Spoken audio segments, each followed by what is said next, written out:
Seguimos en este diálogo de saberes, amables televidentes, y ya se ha unido a nuestra mesa de debates el decano de Colegio de Profesores de Perú de la región Lima Metropolitana. Me refiero al doctor Luis Mateo Muñoz. Doctor Luis Mateo Muñoz, muy buenas tardes, bienvenido a nuestro programa. Gracias por su invitación y presto para conversar sobre los temas que más importan. Y con esta enorme preocupación de la situación que estamos viviendo, yo quisiera pues hacer frontal en la pregunta, ¿no? Usted como decano del Colegio de Profesores en región Lima Metropolitana, ¿tendrá que hacer alguna mea culpa con toda esta situación de crisis educativa, con una ministra que prácticamente tuvo que irse? Y los docentes que han sido criticados por resistirse a un tercer examen? Mejor le dejo la palabra para que usted nos comente. A ver. Me gusta la crisis. Sin crisis no hay avance. Así es. La crisis permite cambiar la mirada, cambiar la forma de pensar. El pensamiento crítico justamente es el pensamiento sobre la crisis, que hace buen tiempo no ha habido y hace tiempo que no hay aquí en el Perú. El problema del magisterio, el magisterio ha planteado muchas reivindicaciones, pero estas reivindicaciones han debido ser escuchadas por el gobierno. Pero acá yo tengo que tener una tingencia. A ver, ¿cuál es esa tingencia? En primer lugar, el gran problema de la educación está en la currícula nacional, que está en vigencia. Y es una currícula nacional que está basada en el presente, pero mirando el pasado. Si cualquier alumno cumple con el 100% de la currícula nacional, estamos seguros que llegará al siglo XX y de repente hasta el siglo XIX. Y si sigue cumpliendo, llegaremos al siglo de las luces, o al siglo de la clase media, o el oscurantismo. Porque la currícula no está hecha para pararse en el presente y mirar el futuro. Y de lo que se trata ahora es de establecer una currícula que realmente permita que desde la niñez hasta el sistema universitario puedan mirar el futuro. Y mirar el futuro es mirarlo con ojos de emprendimientos, con ojos de desarrollo empresarial. Correcto. Y si no lo hacemos, no estamos avanzando. El tren se nos sigue avanzando y nosotros nos estamos quedando de lado. Hoy la educación, el sistema educativo nacional y quizás también en toda América Latina adolece de un problema central. La educación actual es una educación de chamanes. Qué Fíjese terrible lo que estoy diciendo, ¿eh? Es una educación de chamanes porque es una educación que no tiene sustento científico. Son el tipo de enseñanza y los teóricos de la pedagogía y de los modelos educativos y las tantas cosas más. Ellos han hecho un sistema de enseñanza basado en las investigaciones de estadísticas y probabilidades. Y las probabilidades y las estadísticas no son ciencias. No ayudan nada. Sí, pues. Son estructuras que parten de supuestos. Y si parto de supuestos, llego también a supuestos. Así es, si la enseñanza lo hacemos en base a supuestos, los aprendizajes también son de supuestos. E indudablemente que el mundo cambia y todo va cambiando. Pero la gran ausencia donde debe estar el sustento científico de la educación es cómo la enseñanza se convierte en aprendizaje. Vale decir, cómo ingresa al cerebro y cómo se procesa en el cerebro y sale el aprendizaje. Correcto. Que es enseñanza-aprendizaje. Si desconocemos la fisiología o la neurofisiología o la anatomía, la neuroanatomía o la neurociencia, si la desconocemos, correcto. Si la desconocemos, no sabemos qué es lo que sucede. Entonces, vemos cómo entra y luego vemos cómo sale. Pero qué pasó en esta cajita que se llama cerebro, no se sabe. Pero hoy el avance científico sí lo puede explicar. Ya tenemos todo el sistema tecnológico que ya nos permite ver con mayor claridad. La primera conclusión que se está viendo es que solamente la posibilidad de que el niño pueda aprender es a partir de que las enseñanzas provoquen emociones. ¿Y qué opinión te merece, Fidel, darle más cientificidad a la currícula de lo que es el aspecto educativo? Y por otro lado, si tenemos ese problema de que cuando hay unas huelgas que superan pues más de 30 días, creo que fueron 40 y tantos días de paro, y, pues, los expertos comentan pues que toda huelga ya no se recuperan las clases, pese a que pospones un poco más las clases. Claro, en primer lugar, vamos a tomar en cuenta, como dice el doctor Luis Mateo, los programas curriculares no están adaptados, adecuados a una realidad, a un contexto netamente de nuestro país, netamente peruano. Correcto. Lo que más nos preocupamos hasta el Ministerio de Educación, que se empiece y se termine a como dé lugar los contenidos temáticos de la programación curricular. Entonces quiere decir que al niño simplemente con un embudo le vaciamos conocimientos, pero ¿qué es de la parte emocional? ¿Qué es el aprendizaje significativo? El maestro tiene que brindar lo mejor de maestro para poder hacer que el aprendizaje sea significativo para toda la vida, ¿no? Entonces, bien claro, le tomo la palabra al doctor Mateo, que tenemos un programa curricular que no está basado en un enfoque, pues, que tanto hablamos por competencias. Nuestros enfoques están basados simplemente para crear y formar futuros ciudadanos dependientes de un sistema, pero nosotros queremos cambiar esa forma de hacer educación. Y por lo tanto el maestro peruano tiene la experiencia, está preparado en función de cómo fue educado del fin del siglo pasado, porque cambiar la forma de hacer educación no es fácil, pero sí podemos cambiar la metodología, la forma de enseñar para aprender, porque hoy en día la parte emocional es importante. Más que nos interesa de conocimientos académicos de un alumno, nos interesa emocionalmente. Ahora tenemos las inteligencias múltiples, no solamente vamos a tener ingenieros, médicos, no, el arte, la música.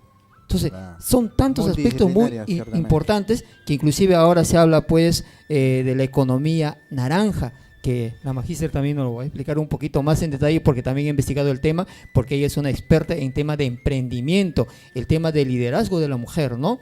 Y acá el doctor Mateo ha dicho cosas muy claras y precisas, que necesitamos una programación curricular hecha por peruanos y para el Perú.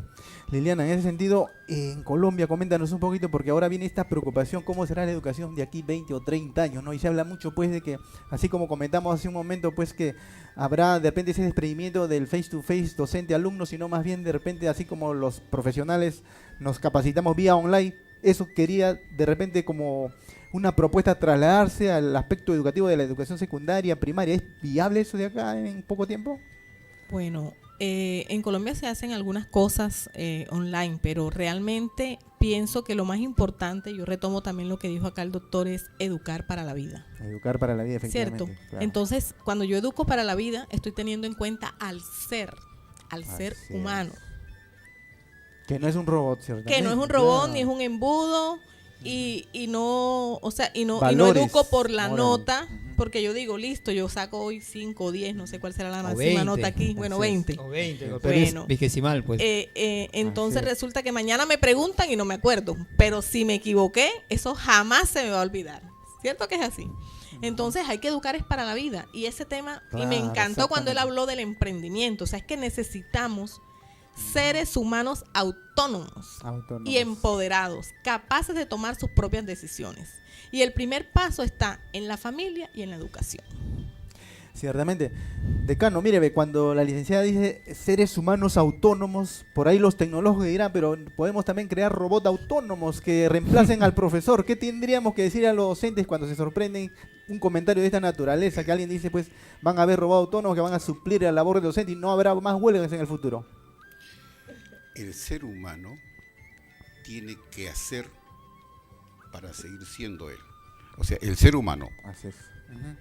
Para seguir siendo ser humano, tiene que hacer, tiene que respirar, tiene que beber, tiene que alimentarse, tiene que educarse, tiene que hacer muchas cosas, el ser humano.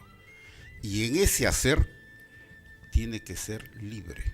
O sea, el ser humano tiene que ser libre para seguir haciendo lo que él necesita para ser el mismo.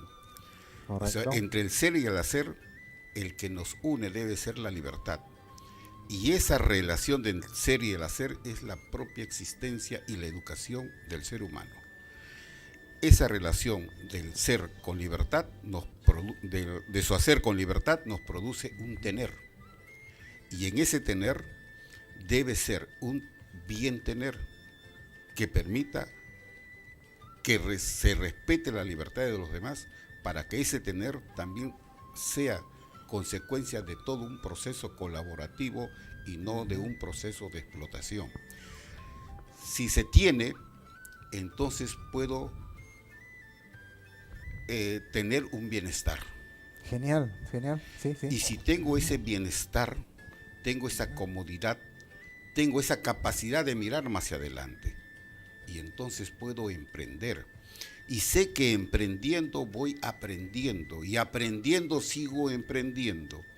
Y en ese aprender y emprender debe ser la rutina de la vida, con una visión de largo alcance. ¿Qué buscamos? Buscamos un ser capaz de pensar, pero pensar sobre la totalidad de la vida, no pensar sobre lo cognitivo. Está perfectamente demostrado que entre la razón y la emoción es una sola unidad. La razón no es razón si es que no está sostenida por la emoción. Entonces solamente actuamos, que es como parte del proceso de pensar, siempre que haya emoción. Todo esto lo relacionamos a 3 puntos. Necesitamos un ser libre que piense. Y si piensa autónomamente, va a decidir autónomamente. Y si decide autónomamente, va a actuar autónomamente. Y si actúa, va a hablar, va a conversar, va a dialogar con los demás, que es la acción. Va a dialogar dando autonomía de igual a igual, buscando identidades y creando futuros a partir de la conversación. No habrá educación si no está sustentada en una pedagogía del diálogo, en una pedagogía de la conversación, porque esa pedagogía es la que crea futuros, pero futuros con libertad, con desarrollo humano.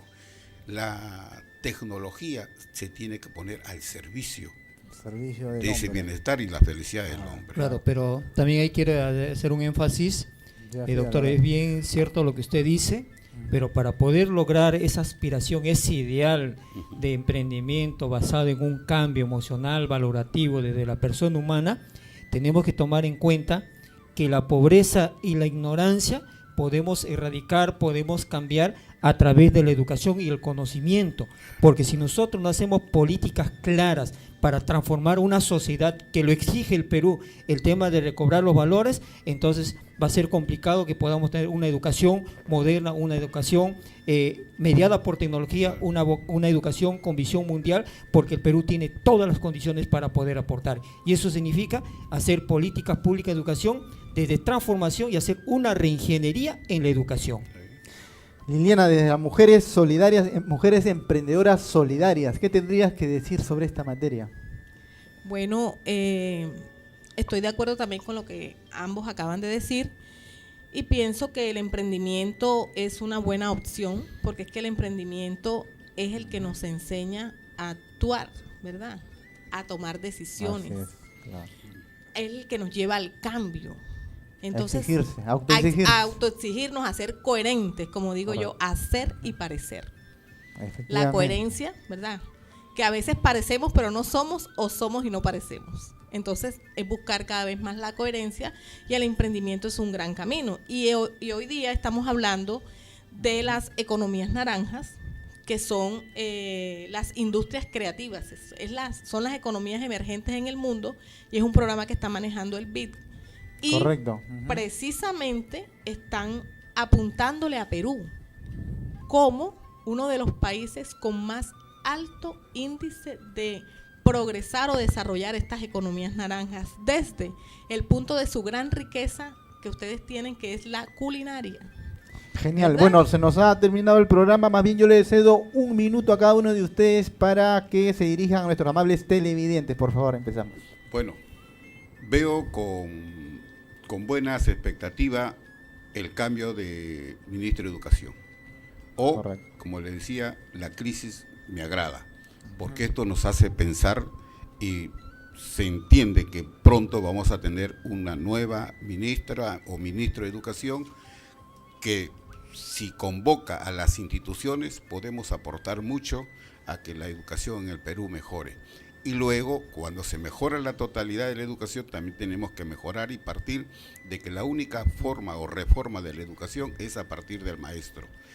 Un buen maestro, neuroeducado, bien formado, puede dar muchas posibilidades y crear muchas posibilidades en la niñez. Mientras se siga con la rúbrica, con la evaluación, lo que queremos es formatear a la niñez. Queremos darle estandarización, y cuando se estandariza, cuando se modela a un ser humano, le estamos quitando su capacidad de pensar, le estamos quitando su esencia, que es ser una persona pensante, y lo estamos reduciendo a cosas o a una vida animal. Entonces yo estoy totalmente de acuerdo, en desacuerdo con todo lo que implique modelización o estandarización. Debemos hacer que el aula sea un aula de pensamiento analítico, creativo. Con más cientificidad inclusive. Claro, crítico y creativo, ¿no? Correcto. Eso queremos. Entonces, para mí, necesitamos cambiar la currícula nacional, que se centre en el desarrollo de la vida misma, de la totalidad, y que la parte cognitiva sea un aspecto que pueda apuntalar, pero no lo esencial. Muy bien. ¿Quién de ustedes, Liliana o Fidel? Bueno, gracias Juan por haberme permitido estar en tu programa, muy interesante. Al doctor Mateo, que tuvo la gentileza de acompañarnos, acá la magistra Liliana, también colombiana. ¿Qué más puedo decir? Pues no, los grandes problemas de nuestro país, también los grandes problemas de Latinoamérica, y No yo es apuesto solo por la la educación, porque la educación es el único medio para transformar una sociedad, ¿no? Necesitamos nuevos ciudadanos involucrados en estos grandes cambios a una sociedad mediada por la tecnología, donde contribuyamos al desarrollo del país, porque el país tiene potenciales y para eso se requiere grandes cambios en la programación curricular, como dije hace un momento, hacer una reingeniería y no solamente pues formatear al alumno, formateemos pues a los funcionarios del Ministerio de Educación, que en su gran mayoría son teóricos, son profesionales que en muchos casos no están involucrados en educación, no tienen experiencia en aula, y es necesario convocar a cuantos profesionales de la educación que se encuentran pues con una capacidad de poder aportar al país, y eso no lo debemos dejar de lado. En cuanto pues a la evaluación docente, merecemos el respeto al docente, su estabilidad laboral, la parte emocional, mejorar pues el presupuesto no económico del sistema de educación, y de esta manera empezar a trabajar verdaderamente para buscar un país diferente. Entonces acá llevo un mensaje muy especial: aplicar Amayuya, Amasúa y Amaqueña. Claro. Solamente en cortito, Fidel, ¿qué le dirías pues a estos tecnológicos que tienen este proyecto, que dicen pues que van a de alguna manera crear ese robot pues que prácticamente simule al hombre, que se conecte al mundo cibernético del Google, todas estas plataformas, y te permita suplir de alguna manera la labor de docente? Hablamos de cibernética. Eso no viene desde ahora, viene desde finales del siglo Pero cada día pasado, se va afinando más, ciertamente. Cada día va apareciendo, ¿va tomando más forma? Inteligencia artificial, no, ya robots que de alguna otra manera cada vez están más cerca a hacer lo que hacemos nosotros como seres humanos.